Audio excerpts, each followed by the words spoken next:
15 der seltsamsten Neujahrstraditionen aus aller Welt. Hallo zusammen, liebe Freunde. Wenn das Jahr zu Ende geht, möchte man normalerweise eine Bilanz ziehen, ihm dann winken und das neue Jahr begrüßen. Schließlich wird es auf jeden Fall besser als das Vorgängerteil. Und es ist wünschenswert, den Feiertag auf eine Weise zu feiern, die ungewöhnlich und lange in Erinnerung bleibt. Für alle, die den traditionellen Reigen um den Weihnachtsbaum satt haben und etwas Neues ausprobieren möchten, bieten wir mehrere Möglichkeiten. Plötzlich. Vielleicht gefällt es euch ja, und bevor wir mit der Folge beginnen, empfehlen wir euch, den Kanal zu abonnieren und das Video zu liken. So helft ihr, unserem Kanal weiterzuentwickeln, und dadurch können noch mehr Menschen in den Genuss unseres Angebots kommen. Video. Der Kukeri-Umzug, Bulgarien. Der Kukeri-Umzug, bei dem sich Männer in vorsterigende Masken kleiden. Der Umzug der Verkleideten, ein heidnisches Ritual, das bis heute erhalten geblieben ist. Beliebt in Bulgarien. Männer verkleiden sich in furchterregende Masken und hängen sich Glöckchen um die Hüfte. Sie hängen Glöckchen um und ziehen von oben Ziegenfelle an, die nach außen gewendet sind, und veranstalten einen Karnevalsumzug mit Tänzen. Das Ziel der Kukeri ist es, böse Geister zu vertreiben, und normalerweise finden solche Spiele an Neujahr und zur Maslenica statt. Das Feiern des Neujahrs in Unterwäsche der richtigen Farbe ist in den Ländern Lateinamerikas weit verbreitet. In einigen Ländern Lateinamerikas gibt es einen Brauch, wenn man die richtige Farbe der Unterwäsche auswählt und das Fest darin feiert, ist das Glück im neuen Jahr garantiert. Wenn ihr nach Leidenschaft, Romantik und Liebe sucht, ist eure Wahl die rote Farbe. Gelbe Unterwäsche garantiert Wohlstand, Reichtum und Erfolg, während weiße Unterwäsche Frieden, Harmonie und Glück bringt. Sprung ins neue Jahr und Geschirr zerschlagen. Dänemark. In Dänemark springen die Leute an Neujahr gerne von dem höchsten Punkt im Haus hinein, und sie lieben es auch, Geschirr zu zerschlagen. Am letzten Tag im Dezember feiern die Dänen gerne richtig und treiben ein bisschen Schabernack.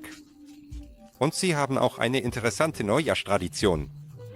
Mit dem Glockenschlag muss man den höchsten verfügbaren Punkt finden, wo man sich gerade befindet, einen Stuhl, ein Sofa, einen Tisch.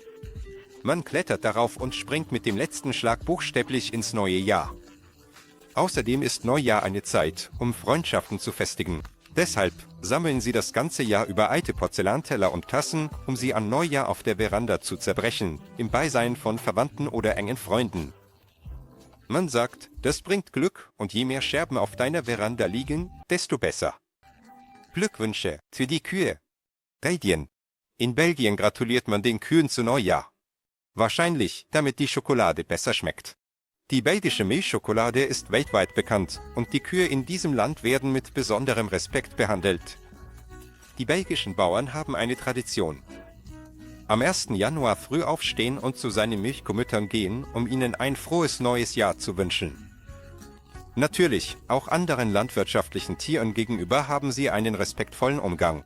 Vielleicht ist diese Einstellung der Schlüssel zu glänzenden Ergebnissen. Wahrsagen mit geschmolzenem Zinn. Finnland. Um herauszufinden, was dich im neuen Jahr erwartet, wird in Finnland mit geschmolzenem Zinn gewarnt. Man schmilzt es in einem kleinen Hufeisen, gießt es in einen Eimer mit kaltem Wasser und schaut sich die entstandene Form an. Um zu erklären, was die jeweilige Form der erstarrten Figur bedeutet, braucht man einen echten Experten. Wenn die Figur an ein Herz oder einen Ring erinnert, ist das ein Zeichen für eine Hochzeit. Wenn es wie ein Boot oder ein Schiff aussieht, zum Reisen, und wenn es um ein Ferkel geht, dann ist das Ende deiner Diät, denn das bedeutet, dass es viel Essen geben wird. Tocanacui-Weißling Festival, Peru. Um den Stress und die Müdigkeit des Jahres abzubauen, ist es am besten, eine Reise zu unternehmen, und das kleine Dorf Santa Tomás in Peru könnte eine gute Wahl sein. Dort findet in den letzten Dezembertagen jedes Jahr das Festival Tocanacui statt, wenn sich alle Einheimischen versammeln, um zu tanzen, zu trinken und sich gegenseitig fast zu Tode zu prügeln. Ja, Kämpfe ohne Regeln, der beste Weg, um Spaß zu haben. Alle Frauen, Männer, Kinder und sogar alte Leute nehmen teil. In diesen Tagen werden alle Beleidigungen von gestohlenen Schafen bis hin zu schlechtem Bier rausgelassen. Diese Kämpfe sind offiziell erlaubt, und niemand ist für Verletzungen verantwortlich. Festliches Schlemmen. Estland. In Estland setzt man sich an Neujahr gleich 7-mal an den Tisch, um zu essen.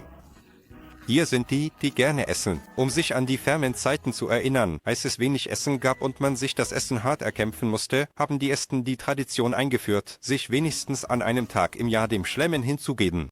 An Neujahr setzen sie sich 7-mal an den Tisch. Laut dem Aberglauben sorgt das für Wohlstand und Fülle im kommenden Jahr. Einige essen sogar nicht nur 7-mal am Tag, sondern 9 oder 12-mal. Hier gibt es auch eine Erklärung. 7, 9 und 12 gelten in Estland als glückliche Zahlen. Das Fest der Malanka, Ukraine. Volksfest mit Kostümtänzeln, Liedern und Faustkämpfen. Mit Kämpfen und allerlei ausgelassenem Spaß. Die Mummers ziehen von Haus zu Haus und traditionell begleitet sie Baba Malanka. Ein Typ in einem goldenen Rock, einem alten Kopftuch, mit rußverschmierten Augen und Augenbrauen, einem gebleichten Gesicht und mit roter Beete bemalten Lippen. Und hinter ihm folgen der Opa mit der Oma, ein Zigeuner, eine Ziege, ein Bär, ein Kranich und andere Tiere. Anschauen einer Neujahrskomödie. Island. In Island setzen sich um 10 Uhr abends alle Einwohner hin, um die Komödie zu schauen, die sie jedes Jahr seit 1966 ansehen. In Island feiert man Neujahr so. Um 18 Uhr schalten sie das Radio ein, um die Übertragung der Kathedralmesse zu hören.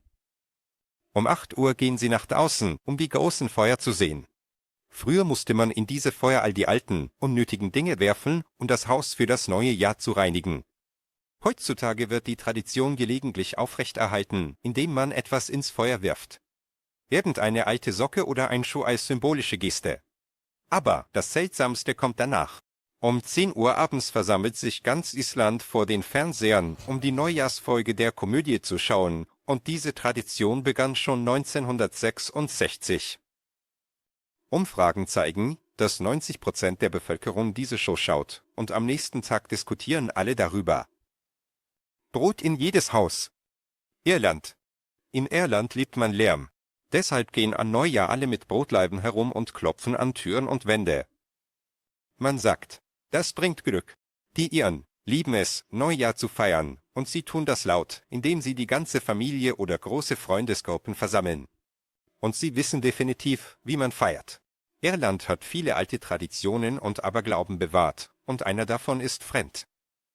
Das wird wahrscheinlich seltsam erscheinen, denn der Sinn besteht darin, mit einem Brotlaib an die Türen und Wände der Häuser zu klopfen.